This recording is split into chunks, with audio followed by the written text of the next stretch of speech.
Hello प्यारे बच्चों और प्यारे छात्रों, नमस्कार, जय हिंद, आदाब। तो आज की क्लास शुरू करने से पहले आपने जो अब तक का पढ़ लिया है वो आप पहले रिवाइज़ कर लीजिए और उसके बाद अब हम आगे की तरफ चलते हैं। तो सबसे पहले जो आज हमको पढ़ना है उसमें हमें पढ़ना है कि गोलीय दर्पण में प्रतिबिंब बनने के नियम क्या होते हैं।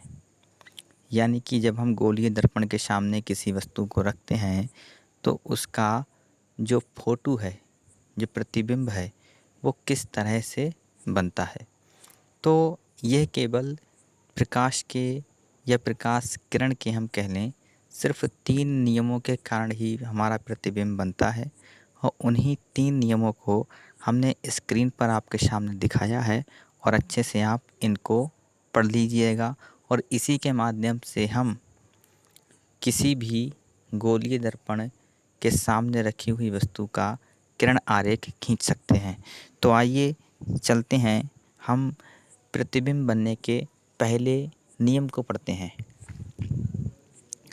तो पहला नियम हमारा क्या है कि मुख्य अक्ष के समांतर चलने वाली किरणें, मुख्य अक्ष के समांतर चलने वाली किरणें दर्पण से परावर्तित होने के बाद फोकस से होकर जाती हैं। सीधा समझ में आ जाएगा अभी आपको जब हम चित्र से दिखाएंगे कि मुख्य अक्ष के समांतर चलने वाली किरणें दर्पण से परावर्तित होकर क्या होती हैं, फोकस से होकर निकल जाती हैं। और दूसरा नियम क्या है कि वक्रता केंद्र से होकर जाने वाली किरणें, वक्रता केंद्र से होकर जाने वाली किरणें दर्पण से परावर्तित होकर अपने ही मार्ग पर वापस लौट जाती हैं। यानी कि अगर हम किसी वस्तु को दर्पण के सामने रखेंगे तो वहाँ से एक किरण हम मुख्य अक्ष के समांतर खींचते हुए जाएंगे और उसे फोकस से होते हुए निकाल देंगे। और दूसरा नियम हम ये भी यूज कर सकते हैं कि एक किरण हम क्या करेंगे, वक्रता केंद्र से होते हुए गोलीय दर्पण तक जाएंगे और वहीं से उसे क्या कर लेंगे, उसी मार्ग पर वापस कर लेंगे। और तीसरा नियम क्या होगा हमारा कि फोकस से होकर जाने वाली किरणें, तीसरा नियम हमारा क्या होगा कि फोकस से होकर जाने वाली किरणें दर्पण से परावर्तित होने के पश्चात, यानी कि दर्पण से परावर्तित होकर मुख्य अक्ष के समांतर हो जाती हैं। अब इन तीनों नियमों को हम चित्र के माध्यम से एक एक किरण को समझते हैं। चलिए अब हम चित्र को देखते हैं। चित्र में हम सबसे पहले ये जानने की कोशिश करेंगे कि हमारा जो प्रतिबिंब बनने का पहला नियम है वो किस पर बेसिक है। तो आइए प्रतिबिंब के पहले, यानी कि प्रतिबिंब बनने के पहले नियम को हम पहले चित्र के माध्यम से समझते हैं। जैसे हमने बताया था, ये देखिए आपको ये गोलीय दर्पण दिखाई दे रहा है। ये क्या है, एक गोलीय दर्पण है। इसमें बाहर से चांदी लगाई गई है, इसीलिए ये अंदर की ओर परावर्तक पृष्ठ है इसका। तो ये हो गया कौन सा गोलीय दर्पण, अवतल गोलीय दर्पण। ओके।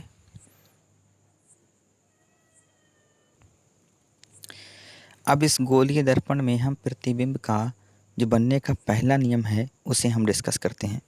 जैसे कि ये गोलीय दर्पण है, यहाँ पर हमने कोई वस्तु रखी है, तो अगर हम वस्तु से क्या करेंगे, मुख्य अक्ष के समांतर जो प्रकाश की किरण चलेगी, वस्तु से क्या होगा, जो मुख्य अक्ष के समांतर प्रकाश की किरण चलेगी वो दर्पण तक पहुँचेगी और दर्पण से टकराएगी।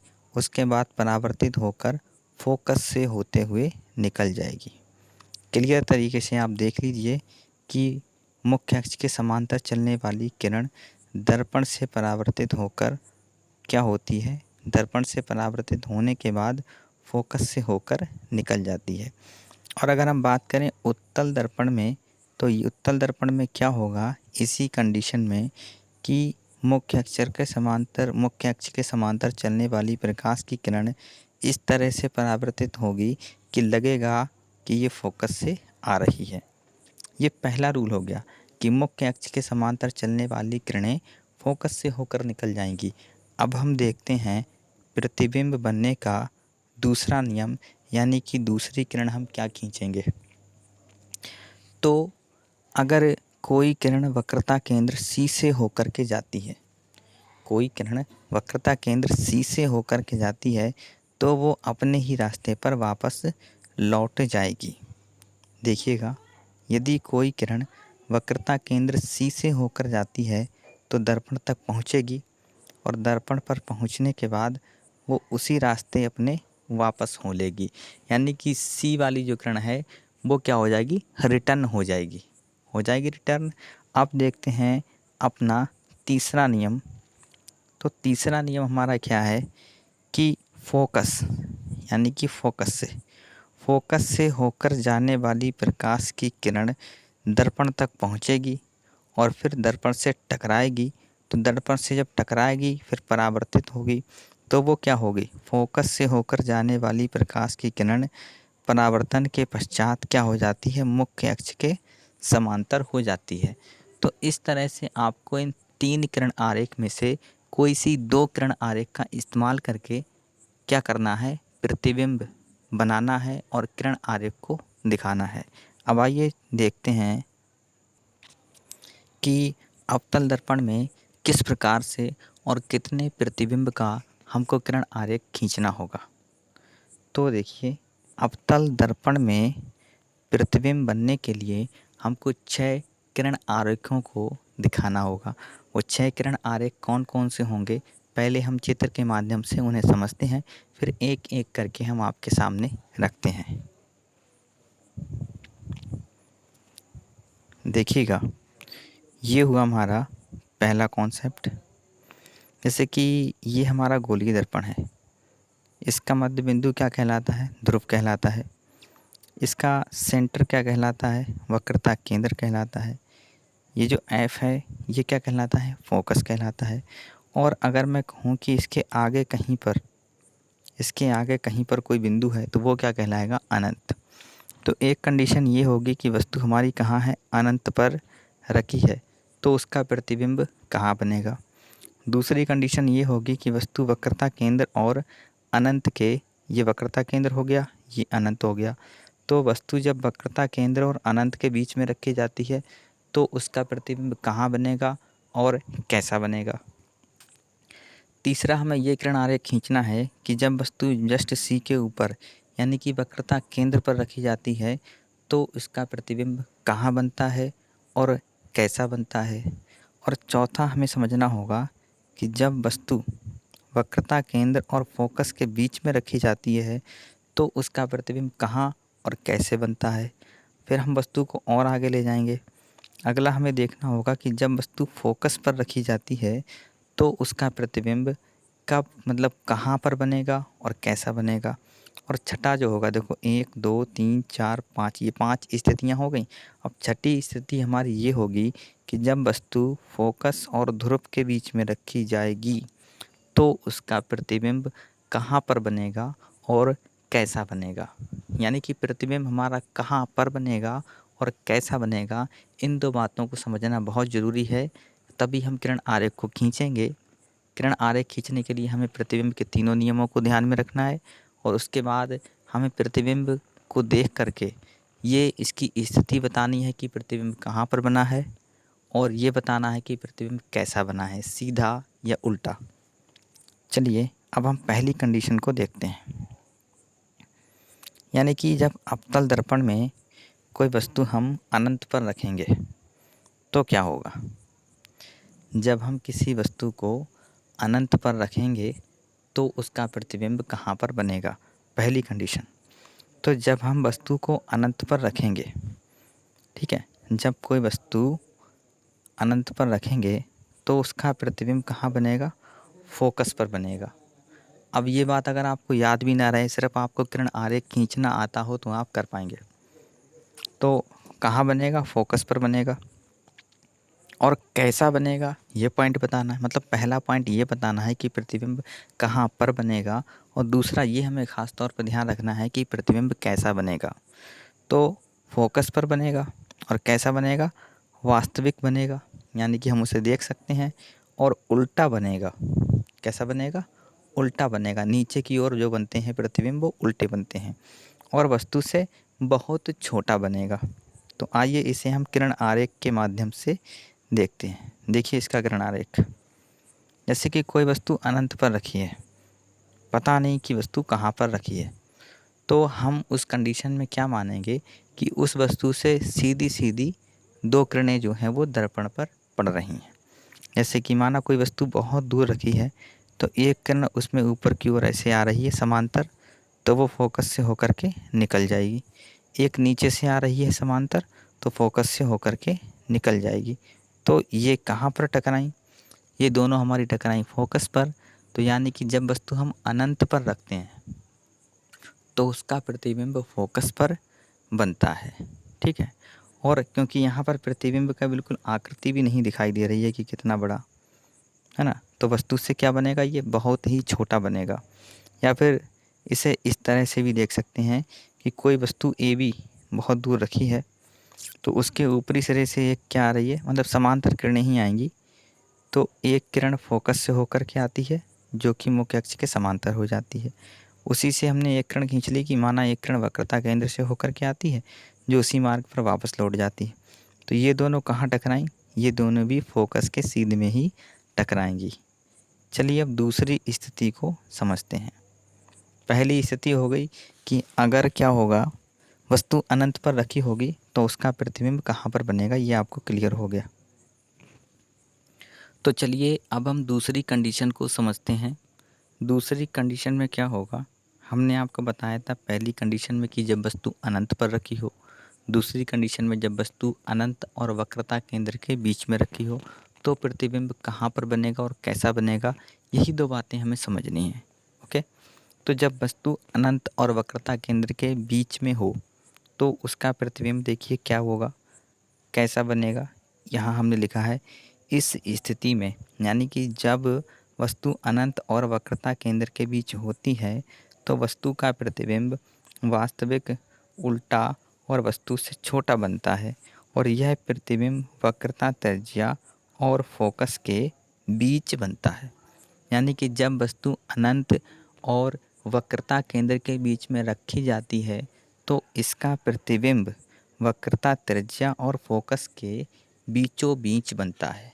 और कैसा बनता है, क्योंकि इसे देखा जा सकता है तो ये वास्तविक हुआ, उल्टा बनता है और वस्तु से छोटा बनता है। क्लियर? अब हम इसे चित्र के माध्यम से समझ, जैसे कि आप इस एनिमेशन को देखिए। इसमें क्या है कि इसमें एक मोमबत्ती आपको दिखाई गई है, ये हमारी वस्तु होगी।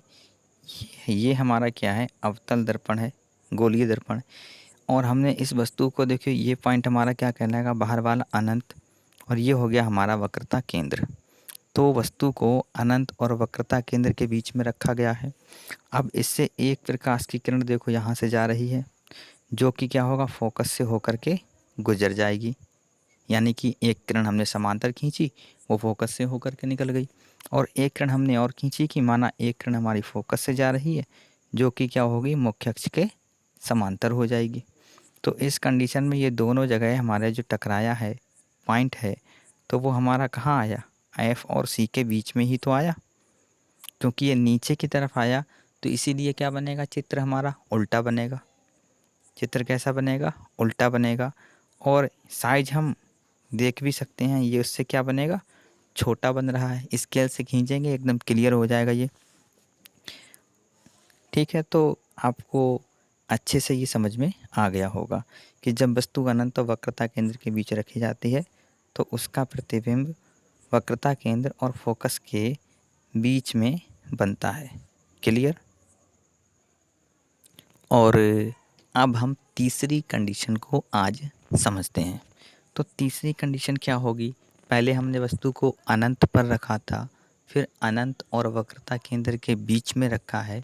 अब हम वस्तु को ले आएंगे कहाँ पर, वक्रता केंद्र पर रखेंगे। अब देखेंगे कि उसकी फ़ोटो, उसका प्रतिबिंब कहाँ पर बनेगा। तो देखिए, जब वस्तु वक्रता केंद्र पर रखी हो तो इस स्थिति में, यानी कि जब वस्तु वक्रता केंद्र पर रखी होती है तो उस वस्तु का प्रतिबिंब वक्रता केंद्र पर ही बनता है। तो उस वस्तु का प्रतिबिंब वक्रता केंद्र पर ही बनता है। और कैसा बनता है, वास्तविक प्रतिबिंब बनता है और वस्तु के बराबर बनता है। चलिए इसे भी हम एनिमेशन चित्र के माध्यम से देख। तो इस चित्र में आप साफ साफ देख सकते हैं कि हमने एक मोमबत्ती को अवतल दर्पण के सामने वक्रता केंद्र पर रखा है, सी पर रखा है। तो क्या होगा, इस वस्तु से चलने वाली क्या होगा, एक किरण जो हम डालेंगे, दो किरणें खींचेंगे कोई सी भी जो हमने नियम में बताई हैं कि मुख्य अक्ष के समांतर चलने वाली किरण फोकस से होकर के निकल जाएगी और फोकस से जाने वाली किरण मुख्य अक्ष के समांतर हो जाएगी। तो ये दोनों एक दूसरे को कहाँ पर काट रही हैं, वक्रता केंद्र पर काट रही हैं। और ये ऊपर का साइज और नीचे का साइज क्या है, एकदम बराबर है। तो इससे हमें पता लग गया कि जब हम वस्तु को वक्रता केंद्र पर रखते हैं तो वस्तु का उल्टा प्रतिबिंब बनता है और वस्तु के बराबर बनता है और वास्तविक बनता है, क्योंकि हमें ये इसका किरण आरेख जो है वो दिखाई दे रहा है। क्लियर? तो आज के लिए बस इतना ही। आज हमने अवतल दर्पण के सामने वस्तु रखने पर 3 स्थितियों को आपके लिए समझाया है और कल हम फिर नेक्स्ट बची हुई 3 स्थितियों को आपके सामने पेश करेंगे। और तब तक आप अपनी पढ़ाई को जारी रखिएगा और अपने माँ बाप का सपना रोशन करने के लिए अपनी रातों को कुर्बान करिए। देखिए, जब तक आप अपनी लाइफ से भागते रहेंगे आपको सफलता नहीं मिलने वाली है। जब तक आप रातों को नहीं जागेंगे तब तक आप दिन में अपना इतिहास नहीं रच सकते हैं। अगर आपको दिन में अपनी वैल्यूएशन बढ़ानी है, अगर आपको दिन में अपना रुतबा बनाना है, अगर आपको आने वाले दिनों में, आने वाले फ्यूचर में अपने आप को बेस्ट बंदा तैयार करना है, तो अभी से आप अपनी रातों को कुर्बान करना सीखिए और स्टडी करते रहिए। तब तक के लिए धन्यवाद।